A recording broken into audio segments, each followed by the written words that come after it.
All right, Panther over-under. Richard, we're going to be rapid fire here. Do it real quick. Over-under, the first one up is wins. 8.5 is what Las Vegas set for the Panthers. So what do you think? Over-under, 8.5. Barely over. I got 9-7. 9-7. I'm going to go 10-6. I think we both think they make the playoffs, so I guess we're bullish on them, but it seemed low to me. Did that seem a little bit low to you?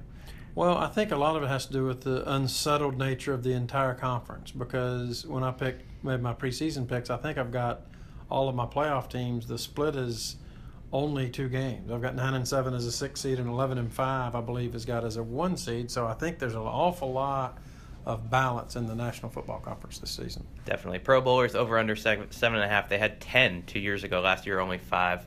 I'm going to go over. I think the guys they had last year, along with maybe a Matt Khalil, could make the Pro Bowl this year. Cam Newton, if he returns to form, I think they go over 7.5. I've got under with 6, but the trick to that is, they could end up with a bunch if they don't go far in the playoffs, because so many guys that make the playoffs and go far decline their bids. So I'm really torn on this. As far as actual picks, I'm going to stay under with 6. Pass yards for Cam Newton, over under 3750. He's only done 4,000 once his rookie year, which is surprising.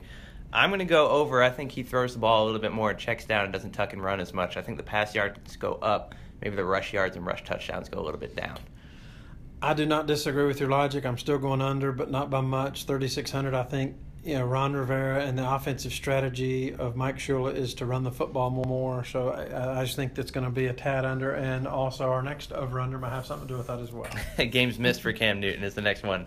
1.5. I guess you're going over. I'm going over with 3. I think, it's hard to tell on that. Certainly they have – is it overly cautious, or is there legitimate concern with this shoulder problem, because he's really been shut down for 2/3 of training camp, and I would think once you get to that high number, there's got to be some level of concern. I agree, and not necessarily concern for missing week 1 for me, but I went over. But what if this comes back? What if he falls on the shoulder? What if he takes a hit? I mean, we know he likes to run, so what if something happens down the road? I think he'll be there for week 1. The Panthers are saying they're confident. I believe them, and he'll be ready to go, but I have a suspicion it might come back on him at some point during the year. That's what I'd be more concerned about if I was a Panthers fan. Another injury one, Luke Kuechly, over under 1.5 games missed. He's missed in his first 3 years 16 games. In the last 2 seasons, he missed 9 total due to concussions. What do you think? I'm going to go over, because I believe that last year's injury was a lot more significant than even we've been led to believe. And it'd be fascinating to see what happens if there's ever a hard hit and he is not immediately up and back in action. I think they're going to be very cautious with him, and I think there is legitimate debate within the organization and perhaps within even Kuechly's own family for how long and how much he should push this and continue to play. That's scary. I'm going to go under. Mostly just a hopeful pick, that he's over this, because I just want to see him on the field. He's one of the best players in the NFL. I love watching him run sideline to sideline. I'm with you in everything that you just said, but I'm going to go under and sort of take the positive view in this and hope that he's moved past this point in his career. But as you said, it's something to watch, and the league as a whole with concussions and Kuechly specifically here in Carolina. Let's move on to something a little more happy here. Christian McCaffrey over under 13.5 touches per game. What do you think? To me, this is a little bit tied to the pass yards for Cam Newton. I think in the playbook, they're going to grow more and more fond of getting McCaffrey the ball. I'm going to go over, but I don't think it's going to be a wide margin. And I also think with all the different toys and options they have on offense, clearly whatever we've seen in the preseason, the one game we got to see Jonathan Stewart, he certainly looked very capable of toting the mail and getting yardage for him. So I don't think they're abandoning ship on him.